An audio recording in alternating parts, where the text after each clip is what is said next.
Voy a poner en pantalla a continuación lo que se conoce como el tarot de Hércole d'Este, ¿sí? Que es la baraja más antigua que se ha conservado de todas las que se confeccionaron en la ciudad de Ferrara, ¿sí? Ciudad que estaba precisamente bajo el poder de la familia d'Este. Esta baraja, este tarot, está bastante deteriorado por el paso del tiempo y solo se han conservado 16 naipes, ¿sí? De los cuales 8 son arcanos mayores o triunfos y los otros 8 son figuras de la corte. Y esta baraja está datada alrededor del año 1470. Y lo interesante para nosotros es que entre los 8 triunfos o arcanos mayores que se han conservado están precisamente los que están relacionados con los astros, ¿sí? Y aquí tenemos en pantalla la estrella, que está representada por dos astrónomos que están observando un astro de 8 puntas, ¿sí? Ambos astrónomos tienen un brazo levantado señalando el firmamento, pero cada uno está señalando en una dirección diferente, lo que quizás podría pretender transmitirnos una sensación de confusión, tal vez. Luego, en el triunfo de la luna, también se hace referencia al estudio y a la observación de los astros, pero en este caso solo hay un personaje representado y este está midiendo o dibujando algo con un compás, tal vez las esferas cósmicas que estuvimos analizando al principio, no lo sé. Pero bueno, detrás de él vemos que hay una esfera armilar, ¿sí? La esfera armilar era un instrumento muy común, muy en boga durante el Renacimiento y servía para calcular el movimiento aparente de los astros en torno a la Tierra. Y lo curioso aquí, lo interesante es la redundancia de alegorías, ya que en ambas cartas, tanto en la luna como en la estrella, se está haciendo o están relacionadas con la observación de los astros, ¿sí? Y la pregunta aquí es ¿por qué habrían pintado dos veces en las cartas un concepto similar? Para lo cual se hace muy difícil responder a esta pregunta, pero podemos plantearnos alguna hipótesis, por ejemplo, la de que podría tratarse de Claudio Ptolomeo, ¿sí? Que fue uno de los astrólogos más célebres de la antigüedad, y sus ensayos, sobre todo uno conocido con el nombre de Almagesto, fueron referencia obligada entre los estudiosos más rigurosos del siglo XV, y precisamente en el siglo XV se comenzó una nueva traducción del Almagesto, ¿sí? Que fue terminada en el año 1463 por el también astrónomo y matemático Johann Müller Regiomontano. Esta obra fue realizada bajo el auspicio del cardenal Basilio Bessarion, ¿sí? Un cardenal humanista. Eh, por otro lado, tanto en las universidades de Bolonia y más tarde en la Universidad de Ferrara, los 4 años que duraban los estudios de astronomía culminaban precisamente con el estudio del Almagesto y del Tetrabiblos, otra obra de Claudio Ptolomeo. Y bueno, al igual que en la actualidad, en esa época se tenían muy pocos datos sobre la vida de Ptolomeo, pero se tenía por cierto que había nacido en la ciudad de Alejandría, una ciudad egipcia que durante el Renacimiento estaba asociado con las exóticas tierras islámicas, y de ahí que fuese frecuente que se lo representara muchas veces con un compás o con un astrolabio o con una esfera armilar, ¿sí? Que eran precisamente símbolos de su saber astrológico. También se lo representaba vistiendo ropas orientales, tal y como aparece en el triunfo de la luna del tarot de Hércules de este entonces. Por lo tanto, si en el triunfo de la luna efectivamente se está representando a Claudio Ptolomeo, podemos seguir profundizando en esta hipótesis, ¿sí? Ya que en otro tarot, en el triunfo de la luna, del tarot de los Medici, hasta hace poco conocido como tarot de Carlos VI, también vemos representados a dos astrónomos que están estudiando el movimiento de los astros, ¿sí?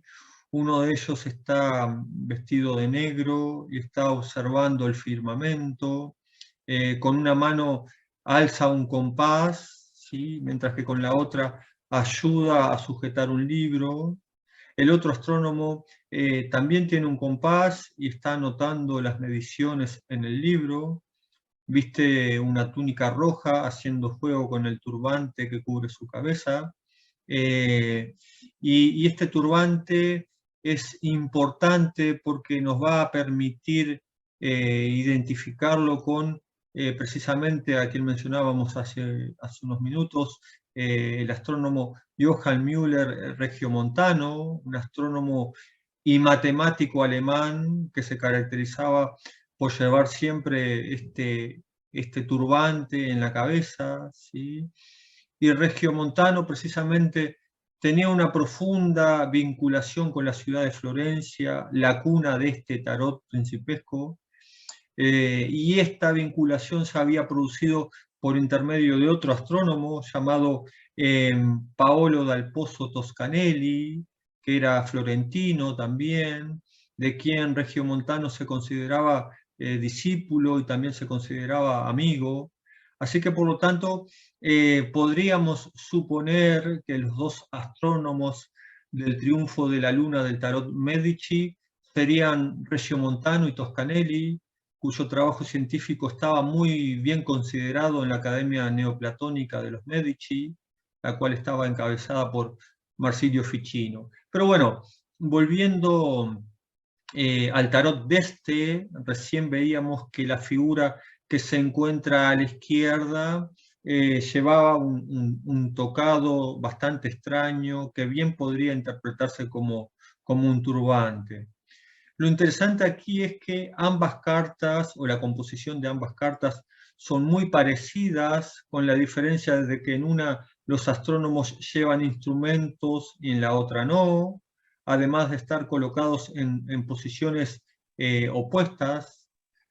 Por lo tanto, si las dataciones de ambos tarots son correctas, ya que el tarot de los Medici fue realizado antes de 1465 y el tarot de los de está datado en torno al año 1473, lo cual nos da un tiempo más que suficiente para que los de conocieran el diseño del triunfo de la luna de sus rivales culturales de la ciudad de Florencia.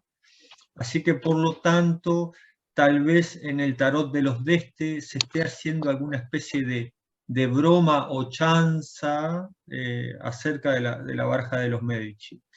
Los astrónomos de la estrella, tal vez astrónomos florentinos, observan el cielo un tanto confundidos, sin utilizar instrumentos, mientras que Ptolomeo, con el cual la ciudad de Ferrara podría identificarse, ¿sí? Investiga de forma correcta la naturaleza de los astros basándose en sus instrumentos.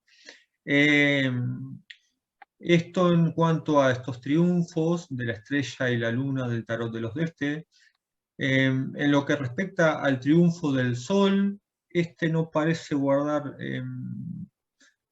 mucha relación conceptual con los dos anteriores que recién analizamos. Y aquí vemos en la escena que hay dos personajes. Uno está sentado dentro de una gran tinaja, viste una túnica larga. El otro personaje está enfrente, lleva una corona en su cabeza. Y en esta escena está reflejada una célebre anécdota de la vida de Diógenes el Cínico, como sabrán, ese gran filósofo griego que vivió en la ciudad de Atenas en el siglo IV a.C.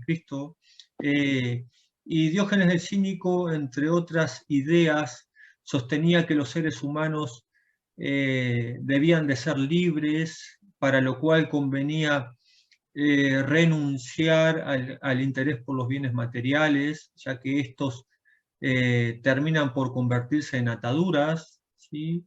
Y esta prédica se vio reflejada en un comportamiento desapegado, ¿sí? Que seguramente haya sido muy excéntrico para su época, y bueno, con el tiempo a Diógenes se le fueron atribuyendo un sinfín de anécdotas que fueron recopiladas por un historiador llamado Diógenes Laercio en el siglo IV después de Cristo. Y la imagen que transmitió Laercio sobre Diógenes fue la de un hombre que vivía en una gran tinaja y que decía a unos y a otros todo lo que consideraba pertinente, todo lo que le venía a la mente, ¿sí? No importaba si fuesen poderosos o no, y como muestra de esta actitud, Diógenes Laercio relata que un día Diógenes el Cínico estaba tomando sol en su tinaja cuando se le acercó el mismísimo Alejandro Magno, ¿sí? Y le dijo que le pidiera lo que quisiera, y Diógenes le respondió que se apartara porque le estaba haciendo sombra, ¿sí? Así que bueno, en este contexto, esta escena de alguna manera puede ser interpretada también, más allá del mito, como la pequeñez del conocimiento humano frente a la grandeza de Dios, ¿sí? Por lo cual esta imagen, esta anécdota, podría estar haciendo referencia a una enseñanza bíblica que está presente en el Eclesiastés, donde se dice que todo lo que sucede bajo el sol es vanidad, ¿sí? Incluido el pensamiento de los sabios.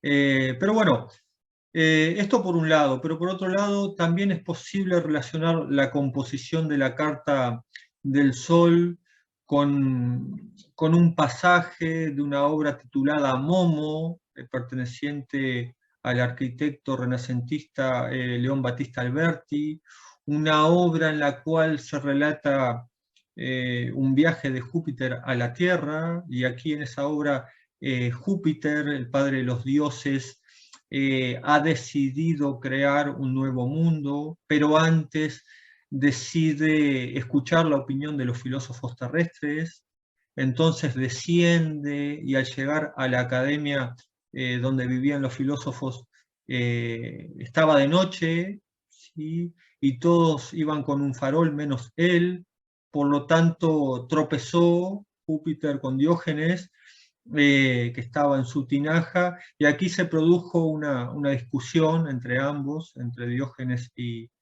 Júpiter. Y en este pasaje de esta obra titulada Momo, hay una relación, o se describe una relación del enfrentamiento que mantienen los dioses y los seres humanos a lo largo de esta obra, lo cual también es posible interpretar como una defensa de la dignidad humana al margen del temor a Dios, ¿sí? Y formalmente parecería también ajustarse a la iconografía de este triunfo, de esta carta.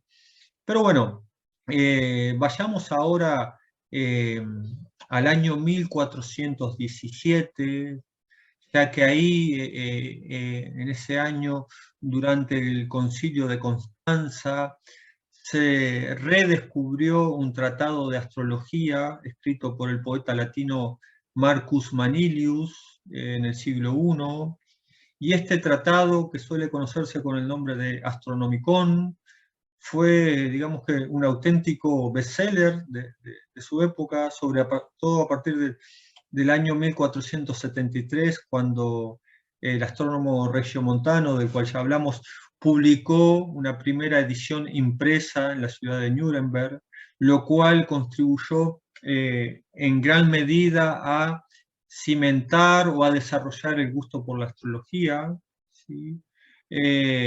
Y por lo tanto, en la ciudad de Ferrara, que como vimos era el feudo de los D'Este, la influencia de Manilius y de su obra se puede apreciar en un complejo programa iconográfico en el conocido como Salón de los Meses del Palacio Spifanoia, ¿sí? Donde existe una serie de frescos que fueron encargados por Borso d'Este y que comenzaron a pintarse en el año 1469 por algunos artistas de la Escuela Humanista de Ferrara, entre ellos Cosme Turá, Francesco del Cosa y Ercole de Roberti, todos relacionados con el surgimiento de los primeros tarots también, ¿sí? En forma indirecta o directa. Y aquí algunos de estos frescos se han perdido, pero en su origen sabemos que constaban de 12 paneles, cada uno de los cuales se dividía en 3 franjas horizontales, como vemos en pantalla. En la parte superior se mostraba el triunfo de un dios greco-latino, como Minerva o Venus en este caso. En el centro se describía un signo zodiacal con sus decanatos, y en la franja inferior se describía o se plasmaba alguna escena de la corte de los d'Este, ¿sí? Así que vemos que de esta manera se intentaba reflejar la influencia de las constelaciones zodiacales, actuando como intermediarias entre el macrocosmos y el microcosmos, como vemos aquí. Así que por lo tanto, en síntesis, podemos decir que se invirtió una gran dosis de ingenio y de talento artístico aquí para desarrollar un discurso donde, como vemos, se entretejían los astros, los triunfos y los asuntos humanos. Así que por lo tanto, si aceptamos la hipótesis de que el tarot de los d'Este fue realizado en torno al año 1473, cabe preguntarse cómo es posible que en estos triunfos no haya ninguna referencia a la obra de Marcus Manilius, ni haya ninguna referencia a la obra o al programa iconográfico del Salón de los Meses, ¿sí? Todo lo contrario, porque como vemos en el Triunfo del Sol, parece estar indicando que el estudio de los astros sería algo trivial o algo vano, ¿sí? O sería una defensa de la supremacía del ser humano en el esquema cósmico, si tomamos como válida la hipótesis de la relación de esta carta con el momo de Alberti. Así que bueno, resumiendo los astros de este tarot, el tarot estense, ¿sí? Reflejan una mezcla de alegorías un tanto desconcertantes, perdón, lo cual nos plantea muchos enigmas, ¿sí? Los cuales todavía están muy lejos de resolverse.